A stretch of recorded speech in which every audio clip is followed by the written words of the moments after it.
In a small village on the edge of the great savannah, a young woman named Amara lived a simple life. Her skin was a deep, rich ebony, glowing in the sunlight, with natural curls that framed her face. Her hazel eyes gleamed with curiosity about the world beyond her small village.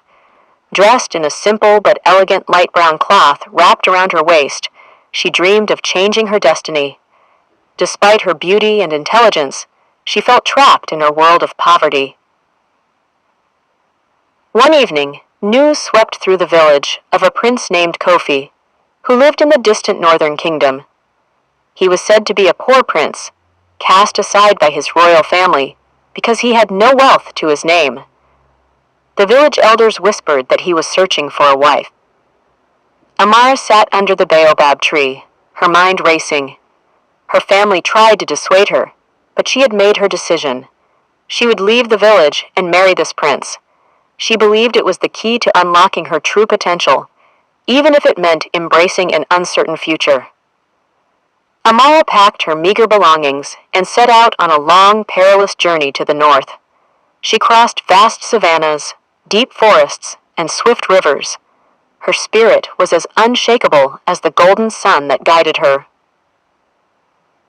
After weeks of travel, Amara arrived at the northern kingdom.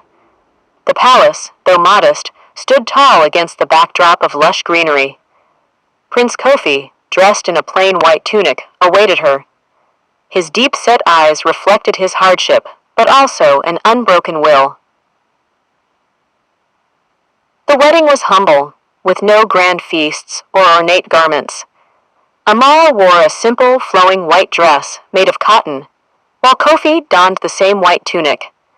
The ceremony was attended by a small group of villagers. The palace was not what Amara had imagined. It was small, with fading walls and empty halls, but she made the best of it. Every day, she worked alongside her husband, tending the land and helping the people.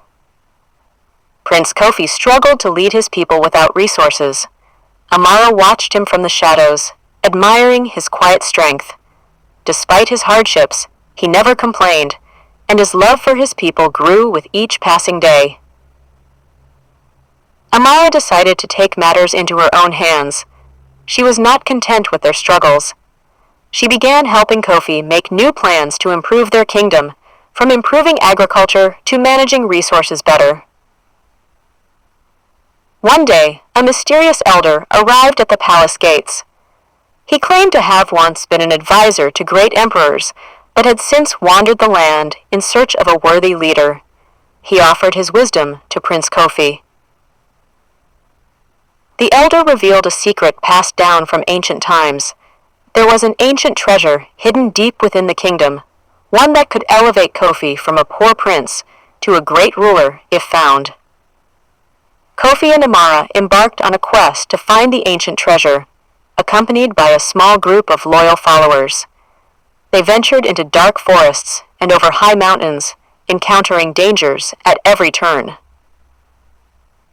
In the heart of a mountain cave, they encountered a fierce guardian, a mythical creature said to protect the treasure. Its scales glistened like jewels, and its eyes burned with ancient power. Kofi and Amara, with the help of their followers, managed to outsmart the guardian through teamwork and unity. They discovered that the true treasure was not gold, but a mystical artifact that would grant them the wisdom to rule. Returning to the palace, Kofi and Amara were greeted with great joy. The people could feel a change in the air. With the artifact in their possession, they began transforming the kingdom. The kingdom began to flourish under Kofi and Amara's rule. The fields became fertile, the markets filled with trade, and the people no longer went hungry. Kofi was no longer a poor prince, but a leader respected by all. As their kingdom prospered, word of their success spread across the lands, drawing the attention of envious neighboring rulers. One such ruler, the powerful Emperor Zuberi, sought to conquer their growing kingdom. Amara and Kofi, aware of the coming threat, began preparing their people for war. Amara trained alongside Kofi, becoming a formidable warrior and strategist in her own right. beneath a golden brown head wrap, holding a spear. She stands beside Kofi, who is also dressed in armor with a chest plate of bronze and leather. They both gaze out over their army preparing for battle under the fiery orange sky. Amara and Kofi sought alliances with nearby kingdoms and tribes. Amara used her wisdom and diplomacy to secure support from powerful chiefs and warlords, promising them peace and prosperity if they stood against Emperor Zuberi. Despite their alliances, one tribe secretly aligned with Emperor Zuberi, hoping to profit from Kofi's downfall. Amara uncovered the plot just in time, but felt the sting of betrayal as the traitor had once been a trusted ally. The inevitable war between Kofi's kingdom and Zuberi's empire began on the vast Great Plains. It was a fierce and bloody battle, with Amara leading the charge alongside her husband. Her spear flashed like lightning as she fought for her people. At a critical moment, Emperor Zuberi's forces overwhelmed Kofi's army. Just when all seemed lost, the allied tribes, led by Amara's strategic planning, arrived with reinforcements, turning the tide of battle. Emperor Zuberi, once so powerful and feared, fell at the hands of Kofi in a dramatic one-on-one combat. The emperor's defeat marked the end of the war and solidified Kofi's status as a great leader. With the fall of Emperor Zuberi, the surrounding lands united under Kofi's rule. He was crowned as emperor in a grand ceremony. Amara stood beside him, her beauty and strength radiating as the new empress of a vast empire. As empress, Amara took on new responsibilities. She became a diplomat and counselor to Kofi, helping him build alliances and maintain peace across the empire. Her wisdom was celebrated by all. Amara never forgot her humble beginnings. She often left the palace to walk among her people, hearing their concerns and working to improve their lives. She was known as the People's Queen for her compassion and care. Amara soon gave birth to a son, securing the future of the empire. The child was named Kwame, and the entire empire celebrated his birth with grand festivities. The mysterious elder returned to the palace, his face more weathered with age.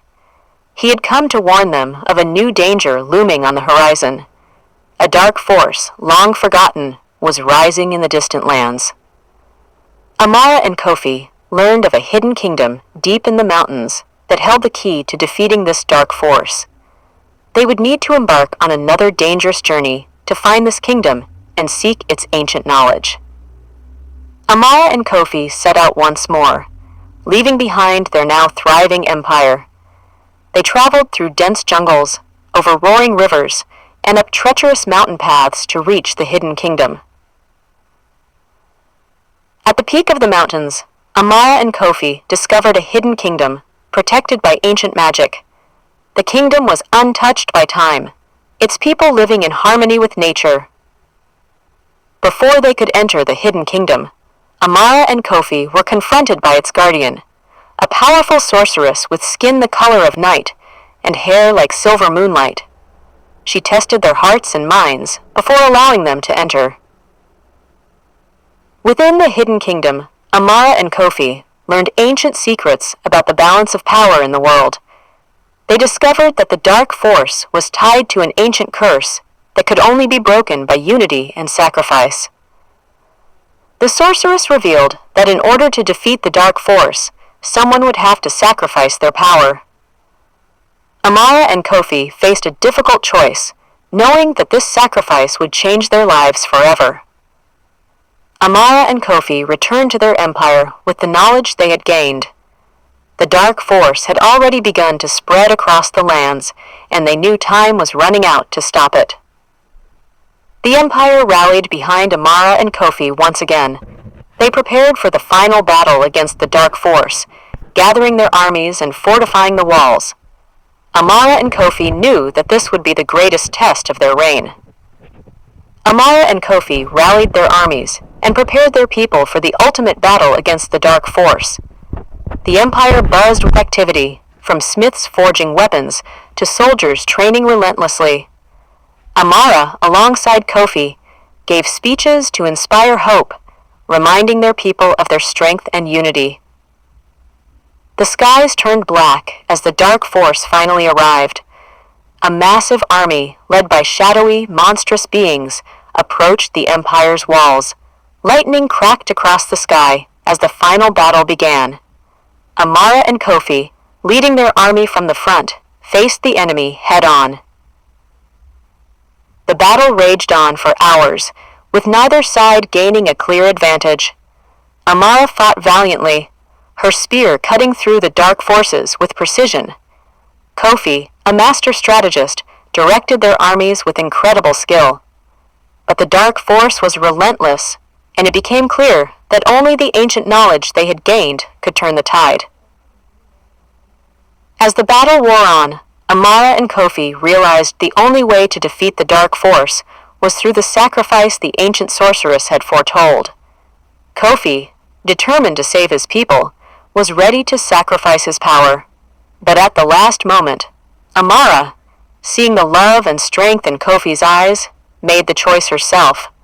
She sacrificed her mystical power, which she had unknowingly carried within her since their encounter with the artifact. With Amara's sacrifice, the dark force was vanquished, and peace was restored to the Empire. Though she had given up her mystical power, she remained Empress, beloved by her people. Her courage and selflessness were celebrated for generations to come. Together, Kofi and Amara rebuilt their empire, stronger than ever, and their son Kwame grew to become a wise ruler in his own right.